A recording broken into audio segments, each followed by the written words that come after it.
ಭೀಕರ ಅಗ್ನಿ ಅವಘಡದಲ್ಲಿ ಸುಟ್ಟು ಕರಕಲಾದ ಹಲವು ಮನೆಗಳು, ಸಕಾಲಿಕ ಕಾರ್ಯಾಚರಣೆಯಿಂದ ತಪ್ಪಿದ ಪ್ರಾಣಹಾನಿ. ತಮಿಳುನಾಡಿನ ತೂತುಕುಡಿ ಜಿಲ್ಲೆಯ ಅಲಂಗರತಟ್ಟು ಸಮೀಪದ ತಿರುವಳ್ವರ್ ನಗರದಲ್ಲಿ ಬುಧವಾರ ಸಂಜೆ ಸಂಭವಿಸಿದ ಭೀಕರ ಅಗ್ನಿ ಅವಘಡದಲ್ಲಿ ಹಲವು ವಸತಿ ಆಸ್ತಿಗಳು ಬೆಂಕಿಗಾಹುತಿಯಾಗಿದೆ. ಪ್ರದೇಶದಲ್ಲಿ ಬೀಸುತ್ತಿದ್ದ ಬಲವಾದ ಗಾಳಿಯ ಕಾರಣದಿಂದಾಗಿ ಬೆಂಕಿ ವೇಗವಾಗಿ ಹರಡಿದ್ದು, ಸ್ಥಳೀಯ ಅಗ್ನಿಶಾಮಕ ಮತ್ತು ರಕ್ಷಣಾ ಸೇವೆಗಳ ಸಿಬ್ಬಂದಿ ಸಕಾಲಿಕವಾಗಿ ಕಾರ್ಯಪ್ರವೃತ್ತರಾಗಿ ಬೆಂಕಿಯನ್ನು ನಿಯಂತ್ರಣಕ್ಕೆ ತಂದಿದ್ದಾರೆ. ಘಟನೆಯಲ್ಲಿ ಹಲವು ಮನೆಗಳು ಸಂಪೂರ್ಣವಾಗಿ ನಾಶವಾಗಿದ್ದು, ಅಪಾರ ಪ್ರಮಾಣದ ಆಸ್ತಿಪಾಸ್ತಿಗೆ ಹಾನಿಯಾಗಿದೆ.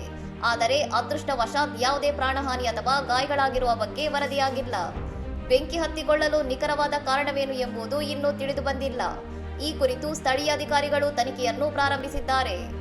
ಆರ್ಥಿಕ ಮತ್ತು ರಚನಾತ್ಮಕ ನಷ್ಟದ ಕುರಿತಾದ ಸಮಗ್ರ ಮೌಲ್ಯಮಾಪನವನ್ನು ಅಧಿಕಾರಿಗಳು ಶೀಘ್ರದಲ್ಲೇ ನಡೆಸಲಿದ್ದಾರೆ. ಈ ಘಟನೆ ನಡೆಯುವ ಹಿಂದಿನ ದಿನವಷ್ಟೇ ತಿರುಚಿರಾಪಳ್ಳಿಯ ಅರಿಯಮಂಗಲಂ ವಲಯದಲ್ಲಿನ ಪ್ಲಾಸ್ಟಿಕ್ ಸಂಗ್ರಹಣಾ ಘಟಕದಲ್ಲಿ ಇದೇ ರೀತಿಯ ದೊಡ್ಡ ಬೆಂಕಿ ಅವಘಡ ಸಂಭವಿಸಿತ್ತು. ಇನ್ನಷ್ಟು ಸುದ್ದಿಗಳಿಗಾಗಿ ನೋಡ್ತಾ ಇರಿ ಸೌರಂ ಟಿವಿ.